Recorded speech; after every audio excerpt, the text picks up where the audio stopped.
Chemical nomenclature is just a fancy way of saying naming chemical compounds. We can classify nomenclature into three broad categories: ionic compounds, covalent compounds, and acids. Ionic compounds typically contain a metal and a nonmetal, or sometimes they contain polyatomic ions. Covalent compounds only contain nonmetals, so they don't have any metals in them. Acids can be recognized by the fact that they have hydrogen, typically on the left side of their chemical formula. We're going to break up ionic compounds into three main categories. The first category is simple binary ionic compounds. These contain a metal from group 1A, 2A, or the top of 3A, boron or aluminum, as the cation, and a nonmetal as the anion.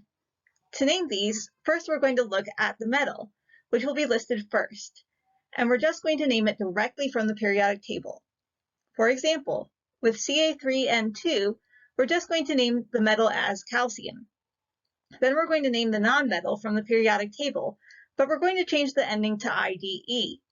In this example, our nonmetal is nitrogen, but we change the ending to IDE, so it becomes nitride. There are not that many nonmetals, so you're going to get a sense for how to change the endings on these as you do more and more problems. But here are some examples. Oxygen gets changed to oxide. Nitrogen gets changed to nitride. Sulfur gets changed to sulfide. In our example, the name for Ca3N2 is calcium nitride. Notice that the subscript of 3 on the calcium and the subscript of 2 on the nitrogen did not end up anywhere in the name. We are simply listing types of ions. Many calcium ions and many nitride ions would be found in a crystal of calcium nitride. What is the name for Mgl₂? Is it A, magnesium iodide, B, magnesium diiodide, C, magnesium 2 iodide, or D, magnesium iodide 2?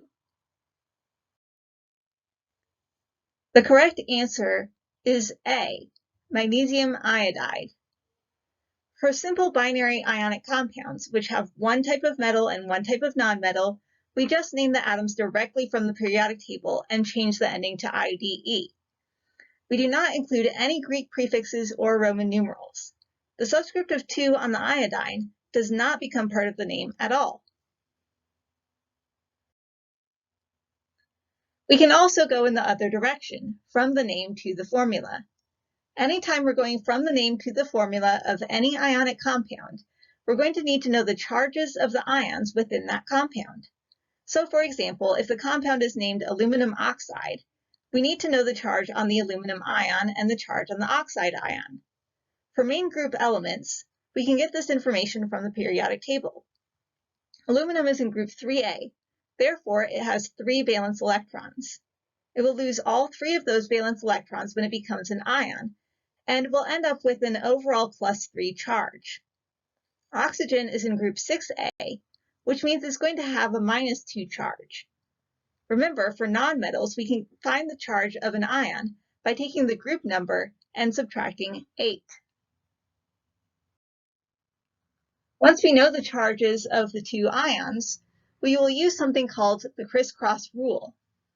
We're going to take the charge on one of the atoms and place it down as a subscript on the other atom, and vice versa.